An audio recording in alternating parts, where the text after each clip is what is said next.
Assalamualaikum warahmatullahi wabarakatuh. Kami dari kelompok 2 ingin memaparkan hasil diskusi kami tentang analisis manajemen risiko pada UMKM, yaitu UMKM Ngeti. Dengan beranggotakan saya sendiri Muhammad Kasadi Putra dengan NIM akhir 248. Saya Tamara Intan dengan NIM akhir 266. Saya dengan NIM akhir 267. Saya Delia Walia dengan NIM akhir 269. Saya Ratna Dewi Sapitri dengan NIM akhir 271. Saya Dinda Putri Satya dengan NIM akhir 281. Ya, begitu kami akan melanjutkan untuk memaparkan hasil diskusi kami. Baik, pada manajemen risiko, suatu proses mengidentifikasi, mengukur risiko, serta membentuk strategi untuk mengelolanya melalui sumber daya yang tersedia, seperangkat kebijakan, prosedur yang lengkap yang dipunyai organisasi untuk mengelola, memonitor, dan mengendalikan eksposur organisasi terhadap risiko. Manajemen risiko mencakup kegiatan merencanakan, mengorganisir, menyusun, memimpin, dan mengawasi, mengevaluasi program penanggulangan risiko.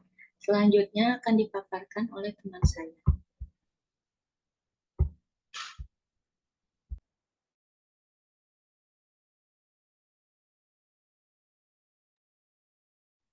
Baik, selanjutnya tahapan risiko, di mana terdapat 5 tahapan. Yang pertama ada identifikasi risiko, proses atau kegiatan mengidentifikasi, menemukan penyebab risiko yang akan dihadapi oleh organisasi atau perusahaan. Yang kedua ada pengukuran risiko, perusahaan mengukur risiko untuk mengetahui seberapa kecilnya risiko yang akan terjadi. Yang ketiga pemetaan risiko disusun berdasarkan kelompok tertentu sehingga manajemen dapat mengidentifikasi karakteristik dari masing-masing risiko dan menetapkan strategi yang akan digunakan. Yang keempat, pengendalian risiko harus dikendalikan untuk mengurangi dan menghindari kerugian yang besar. Di mana terdapat teori pada pengendalian. Yang pertama ada penghindaran risiko atau risk avoidance, yang kedua pengurangan risiko atau risk reduction, yang ketiga pemindahan risiko atau risk transfer, yang keempat penundaan risiko atau risk deferral, yang kelima penahanan risiko atau risk retention, dan tahapan yang terakhir ada monitoring risiko, di mana proses melacak dan mengevaluasi tingkat risiko dalam suatu organisasi atau perusahaan.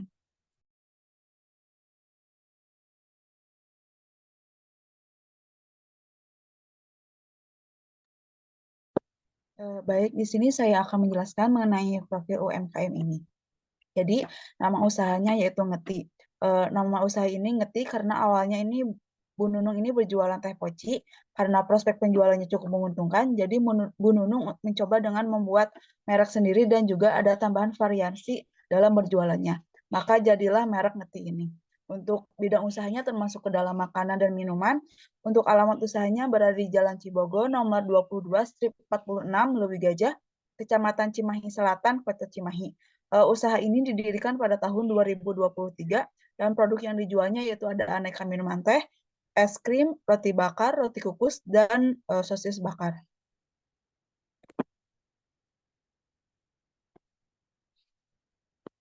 Kemudian di sini saya akan menjelaskan mengenai tahapan pertama yaitu ada identifikasi risiko. Yang pertama ada risiko sumber daya manusia yang terdiri dari overload pekerjaan, di mana overload pekerja ini merupakan di saat hari Minggu biasanya toko sedang rame-ramenya karena tidak ada pegawai, jadi sering terjadi beberapa pesanan yang tidak terlayani. Kemudian ada kesehatan pemilik, karena tidak adanya pegawai, jadi Bu Nunung sering merasa kelelahan hingga menyebabkan sakit sampai harus menutup tokonya. Dan yang ketiga ada keterbatasan waktu, dikarenakan Bu Nunung juga merupakan seorang ibu rumah tangga, jadi harus melakukan pekerjaan di rumah dulu. Terkadang Bu Nunung sering terlambat dalam membuka tokonya. Kemudian ada resiko pemasaran, yang pertama ada persaingan dengan pedagang lain, karena memang persaingan tidak bisa dihindari oleh setiap pedagang, adanya pedagang lain yang berjualan serupa membuat penurunan penjualan. Kemudian ada keterbatasan tempat usaha, dikarenakan tempat usahanya kecil, jadi pembeli sulit untuk makan di tempat, sehingga akan mengurangi penjualan. Kemudian yang ketiga tidak adanya media promosi, karena penjualan promosinya hanya dari mulut ke mulut, jadi sulit untuk menjangkau konsumen dari luar daerah Cibogo tersebut. Sehingga di saat konsumen merasa bosan, maka akan terjadinya penurunan penjualan. Selanjutnya akan dipaparkan oleh teman saya. Baik, untuk selanjutnya ada risiko keuangan. Yang pertama itu penjualan menurun ketika musim hujan. Yang dimana awal ngerti ini produk utamanya itu teh dan es krim. Yang dimana pada musim hujan itu produk tersebut tuh kurang diminati dibandingkan makanan-makanan atau minuman yang hangat. Nah, lalu pada saat musim hujan juga orang-orang menjadi jarang keluar rumah sehingga sedikit untuk yang membeli ke warung. Lalu ada kenaikan bahan baku yang dimana kenaikan BBM, yang dimana salah satu faktornya itu yaitu kenaikan BBM yang terjadi setiap tahunnya. Lalu ada pembukuan belum menggunakan teknologi, yang dimana pada pencatatan laporan keuangan pada UMKM ini tuh belum menggunakan teknologi, masih menggunakan buku, yang dimana masih terjadi adanya resiko yang dimana hal tersebut akan menjadi resiko ketidaksesuaian atau salah input. Lalu ada resiko operasional, yang dimana yang pertama itu ada kerusakan mesin. UMKM ini tuh menggunakan mesin freezer dan mesin press. Lalu ada terhambatnya produksi saat mati lampu. Mesin press dan freezer ini tuh menggunakan daya listrik. Saat mati lampu berarti mesin tersebut tidak dapat digunakan, yang akan terhambat pada saat produksi. Lalu keterlambatan bahan baku dari pemasok, hal ini juga akan membuat terhambatnya produksi karena tidak ada bahan baku. Next. Untuk selanjutnya ada tabel identifikasi masalah. Ada 4 fungsi perusahaan, ada SDM, pemasaran, dan keuangan, dan operasional. Untuk risiko SDM, dengan kode S1 dengan peristiwa overload pekerjaan. Lalu kode S2 dengan peristiwa kesehatan pemilik, kode S3 dengan peristiwa keterbatasan waktu. Lalu pada risiko pemasaran dengan kode P1 dengan peristiwa persaingan dengan pedagang lain. Lalu kode P2 dengan peristiwa keterbatasan tempat usaha, kode P3 dengan peristiwa tidak adanya media promosi. Lalu pada risiko keuangan dengan kode K1 dengan peristiwa penurunan penjualan menurun ketika musim hujan. Lalu kode K2 dengan peristiwa kenaikan bahan baku. Lalu kode K3 dengan pembukuan belum menggunakan teknologi. Lalu pada risiko operasional dengan kode O1 dengan peristiwa kerusakan mesin, kode O2 dengan peristiwa terhambatnya produksi saat mati lampu, lalu kode O3 dengan peristiwa keterlambatan bahan baku. Baik, untuk selanjutnya akan dilanjutkan oleh rekan saya. Terima kasih.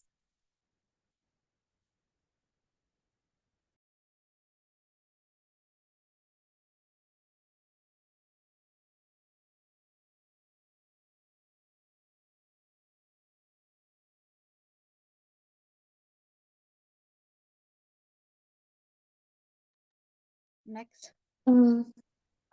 Baik, selanjutnya itu pengukuran risiko, di mana untuk dampak itu ada 5 skala. Pertama sangat kecil, kedua kecil, ketiga menengah, keempat besar, dan kelima sangat besar. Kemudian untuk probabilitasnya, skalanya ada 5. Yang pertama paling kecil kemungkinan terjadi, kedua jarang, ketiga mungkin, keempat sangat mungkin, dan kelima hampir pasti. Terima kasih, boleh dilanjut oleh rekan saya. Baik, di sini saya akan menjelaskan mengenai tahapan kedua, yaitu pengukuran risiko sumber daya manusia. Yang pertama ada overload pekerjaan dengan kode S1, untuk probabilitasnya yaitu 4, sedangkan untuk bebannya ada 3. untuk dampaknya sebesar Rp300.000. Maka diperolehlah hasil perhitungan probabilitas tanpa bobotnya yaitu 40%, sedangkan dengan bobot yaitu 43%. Yang kedua ada kesehatan pemilik dengan kode S2, probabilitasnya 2, bebannya 2, sedangkan untuk dampaknya itu 500.000. Maka dihasillah perolehan probabilitasnya yaitu tanpa bobot sebesar 20%, sedangkan dengan bobot yaitu 14%. Untuk yang ketiga yaitu keterbatasan waktu dengan kode S3, di mana probabilitasnya 4, sedangkan untuk bebannya 3, dan untuk dampaknya yaitu 250.000, maka diperolehlah hasil perhitungannya tanpa bobot sebesar 40%, sedangkan dengan bobot yaitu 43%. Selanjutnya akan dipaparkan oleh teman saya.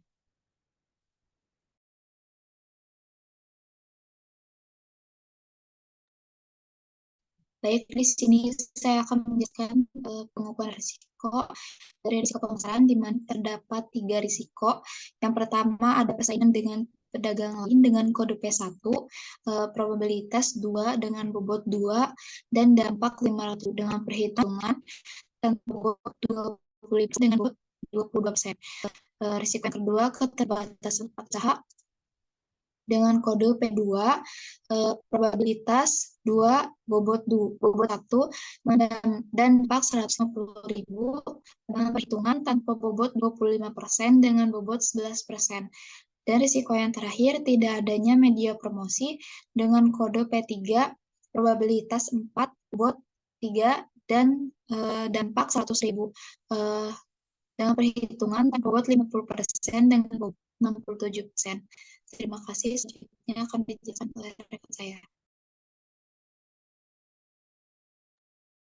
Baik, untuk selanjutnya itu ada risiko keuangan, di mana risiko keuangan ini ada 3 risiko yang dialami oleh UMKM ngetik, di mana risiko yang pertama itu penjualan menurun ketika musim hujan.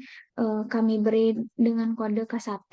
Untuk risiko yang kedua itu kenaikan bahan baku dengan kode K2. Yang ketiga itu risiko pembukuan belum menggunakan teknologi yang kami beri dengan K3. Di mana untuk risiko yang pertama, K1 itu kami beri probability 5 dan untuk bobotnya 4.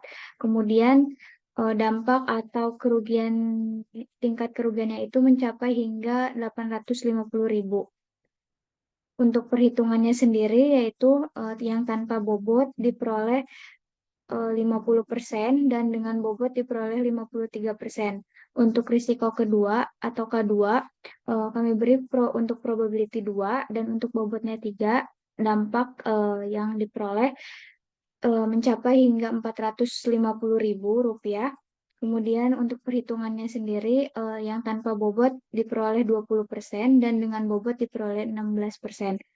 Untuk K3, risiko yang ketiga itu kami beri untuk probability-nya 3 dan untuk bobotnya 4. Kemudian dampak atau kerugian yang diperoleh mencapai hingga Rp500.000 dan untuk perhitungannya sendiri itu tanpa bobot 30% dan dengan bobot 32%.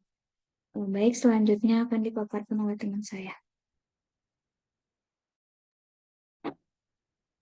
Baik, di sini saya akan menjelaskan mengenai pengukuran risiko yang terakhir, yaitu risiko operasional.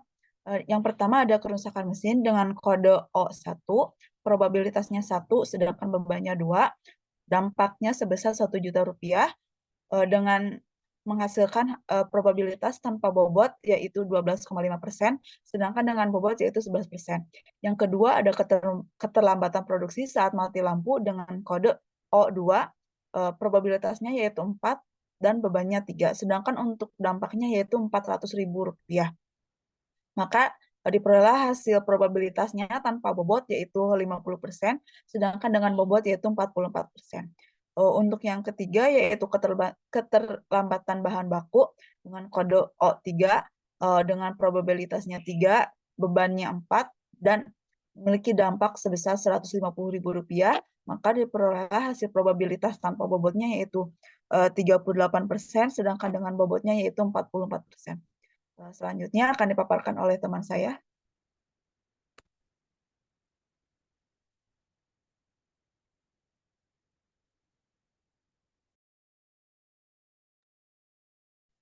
Baik, selanjutnya tahapan yang ketiga ada pemetaan risiko di mana terdapat kriteria dari probabilitas dan dampak.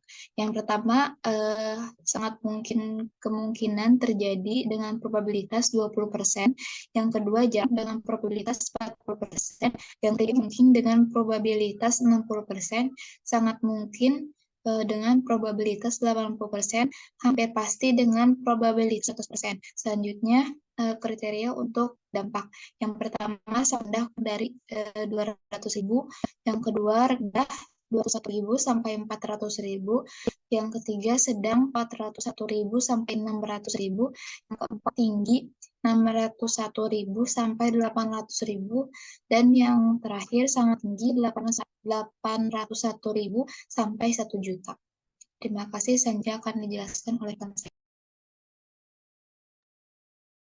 Baik, di sini saya akan menjelaskan mengenai tahapan ketiga, yaitu pemetaan dari UMKM ngerti ini, di mana ada overload pekerjaan ditandai dengan kode S1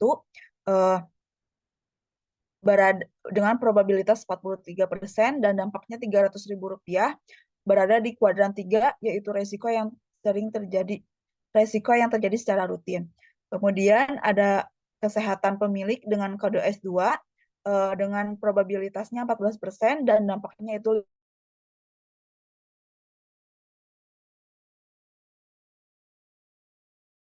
ada keterbatasan waktu dengan kode S3 dengan probabilitasnya 43% dan dampaknya yaitu 250.000 berada di kuadran ketiga, yang artinya resiko yang terjadi secara rutin. Selanjutnya akan dipaparkan oleh teman saya. Ini saya akan menjelaskan mengenai pemetaan risiko pemasaran, di mana P1 persaingan dengan pedagang lain dengan probabilitas 22% dan dampak 500.000 berada di kuadran ketiga, di mana risiko terjadi secara rutin. P2, keterbatasan tempat usaha dengan probabilitas 11% dengan dampak 150.000 berada di kuadran keempat, yaitu risiko tidak berbahaya. Dan P3, tidak adanya media promosi dengan dampak 67%, dengan dampak 100.000 dan probabilitas 67%, berada di kuadran keempat, yaitu risiko tidak berbahaya. Terima kasih, selanjutnya akan dijelaskan oleh rekan saya.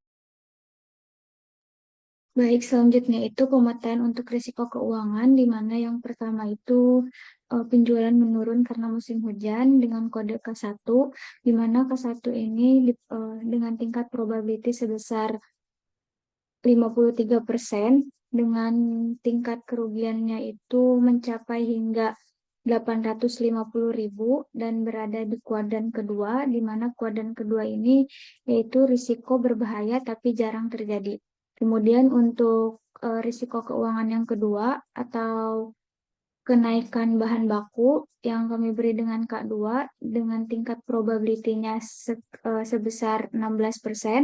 Kemudian untuk tingkat kerugiannya mencapai hingga 450.000 berada di kuadran keempat, di mana kuadran keempat ini yaitu risiko tidak berbahaya.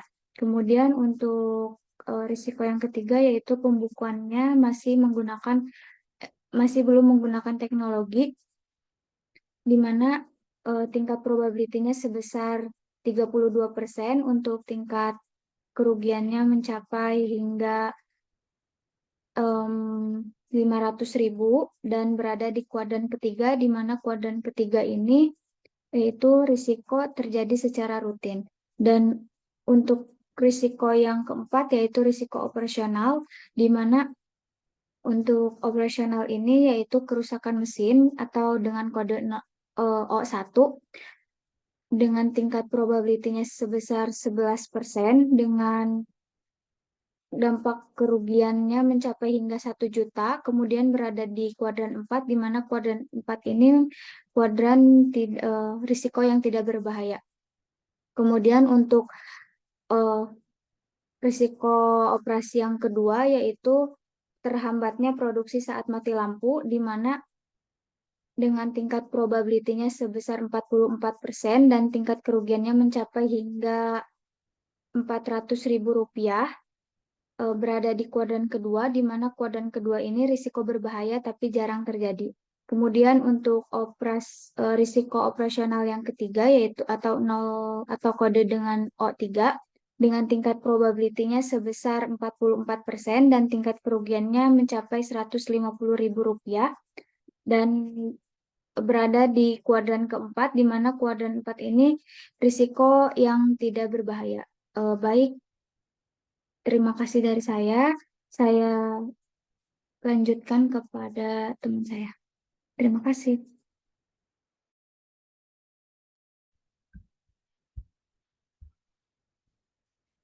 Baik, di sini ada pengendalian risiko. Pada pengendalian risiko yang pertama ada risiko SDM.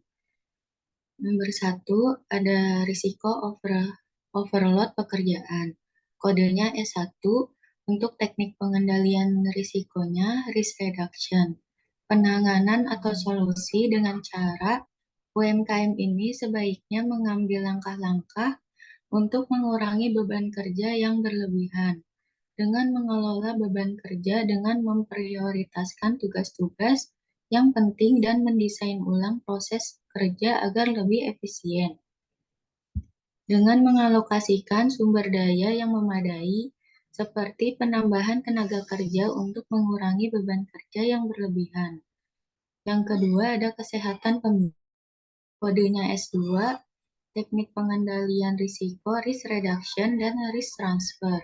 Penanganan atau solusi dengan cara pemilik UMKM sebaiknya menjaga kesehatan dengan gaya hidup sehat, termasuk dalam pola makan, olahraga teratur, istirahat yang cukup, dan melakukan pemeriksaan kesehatan secara teratur untuk mengurangi risiko kesehatan pada pemilik, dan membeli asuransi kesehatan untuk menutupi biaya pengobatan jika pemilik sakit, agar mengurangi beban finansial saat menghadapi masalah kesehatan.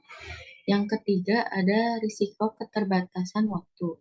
Kodenya S3, teknik pengendalian risiko risk reduction. Penanganan atau solusi dengan cara UMKM ini sebaiknya dapat merekrut staf tenaga kerja untuk mengurangi beban kerja di tempat usaha dan dapat konsisten dalam waktu buka dan tutup tempat usaha sehingga dapat lebih fleksibel dalam membagi waktu antara pekerjaan di rumah dan di tempat kerja. Baik, untuk selanjutnya akan dipaparkan oleh rekan saya.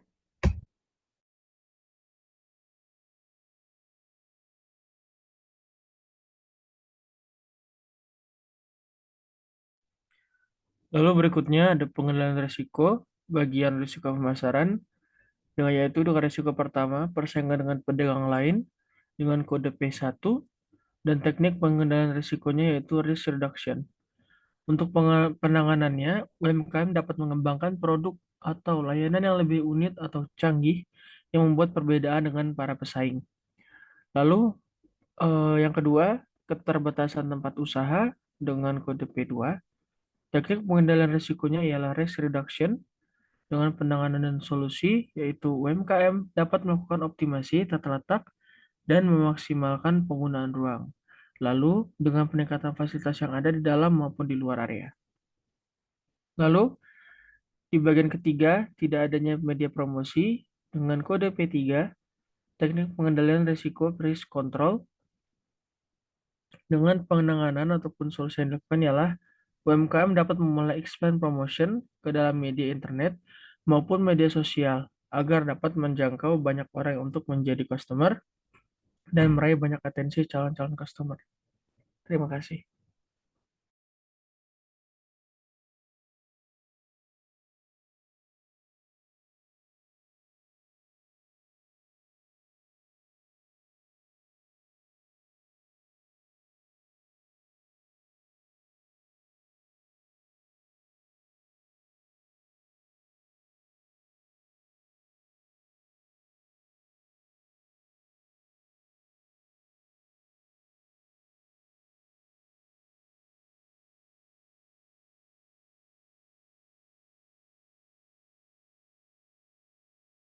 Baik, untuk selanjutnya ada pengendalian risiko pada risiko keuangan. Yang pertama itu ada penjualan menurun ketika musim hujan dengan kode K1. Teknik pengendalian risikonya termasuk risk reduction dengan cara UMKM dapat berinovasi lebih menyediakan produk yang lebih relevan selama musim hujan, meningkatkan kualitas layanan, melakukan promosi menarik di sosial media, dan juga melakukan penjualan produk menggunakan platform online sehingga pelanggan tidak perlu keluar untuk membeli saat musim hujan. Lalu, resiko yang kedua ada kenaikan bahan baku dengan kode K2. Teknik pengendalian risikonya termasuk risk reduction. Jadi, UMKM dapat lebih memperhatikan kenaikan harga bahan baku agar dapat menyesuaikan harga jual produk secara wajar untuk mengimbangi kenaikan biaya tersebut. Selain itu, UMKM juga harus melakukan evaluasi dan menyempurnakan proses operasional untuk mengidentifikasi peluang penghematan biaya yang dapat mengimbangi dampak kenaikan harga bahan baku tersebut. Lalu risiko yang ketiga, ada pembekuan belum menggunakan teknologi dengan kode K3. Teknik pengendalian risikonya menggunakan risk reduction. Dengan cara, UMKM dapat lebih mempelajari dan memahami mencatat laporan keuangan atau arus kas dengan baik menggunakan software akuntansi sederhana seperti spreadsheet atau Excel untuk mulai beralih ke pencatatan keuangan digital. Hal ini digunakan untuk mengurangi resiko kesalahan dan ketidakakuratan dalam pencatatan keuangan, hingga dapat membantu mengidentifikasi segala perubahan dan mengurangi pemborosan. Baik, untuk pengendalian risiko selanjutnya akan dijelaskan oleh teman saya. Terima kasih. Pengendalian risiko yang keempat ada risiko operasional. Risiko yang pertama ada risiko kerusakan mesin, kodenya O1, teknik pengendalian risiko, risk reduction, dan risk transfer. Untuk penanganan atau solusi dengan cara UMKM dapat mempersiapkan alat bantu cadangan, membeli asuransi mesin untuk melindungi dari kerusakan yang mungkin terjadi, dan selalu melakukan pengecekan mesin untuk mengurangi kerusakan mesin saat produksi. Nomor 2, ada risiko terhambatnya produksi saat mati lampu. Kodenya O2, teknik pengendalian risiko risk reduction. Penanganan atau solusi dengan cara UMKM dapat menyiapkan opsi lain dalam menyiapkan pesanan minuman seperti menggunakan tutup gelas plastik, sehingga UMKM dapat opsi lain dalam menyiapkan pesanan minuman seperti menggunakan tutup gelas plastik sehingga tidak membutuhkan alat pres. Lalu untuk menjaga freezer agar tetap dingin dapat melakukan beberapa tips agar es krim tidak mencair, salah satunya dengan kardus. Yang ketiga ada risiko keterlambatan bahan baku. Kodenya O3, teknik pengendalian risiko risk reduction. Penanganan atau solusi dengan cara UMKM sebaiknya dapat membangun hubungan yang baik dengan pemasok agar dapat memastikan pengiriman tepat waktu, melakukan penyimpanan stok bahan baku cadangan untuk mengantisipasi keterlambatan, meningkatkan efisiensi proses produksi untuk mengurangi ketergantungan pada pengiriman just in time, mencari alternatif pemasok lain untuk memastikan ketersediaan bahan baku jika pemasok utama mengalami masalah. Terima kasih. Untuk selanjutnya akan dipaparkan oleh rekan saya.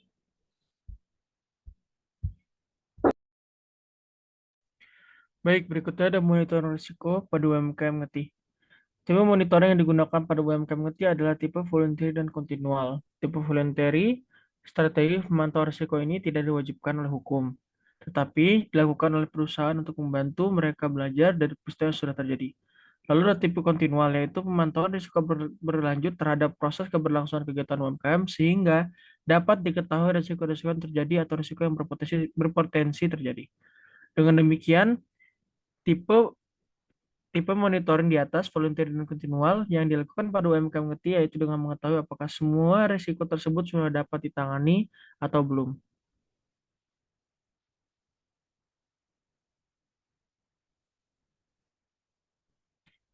Baik, berikutnya ada kesimpulan. Berdasarkan hasil wawancara dan analisis kelompok kami, UMKM ngerti memiliki 12 risiko berdasarkan 4 fungsi perusahaan. Dari setiap risiko tentunya memiliki frekuensi dan tingkat kegawatan yang berbeda-beda, di mana risiko dengan kode K1 dan O2 menjadi risiko yang berbahaya namun jarang terjadi, sehingga perusahaan atau pemilik UMKM dapat lebih memantau pengendalian pada risiko tersebut dari yang sudah dijabarkan agar tidak menimbulkan kerugian. Sedangkan pada risiko lainnya, sebaiknya pemilik UMKM juga tidak mengabaikan risiko tersebut. Sekian dari kelompok kami dapat kami sampaikan. Kurang lebih mohon maaf. Assalamualaikum warahmatullahi wabarakatuh.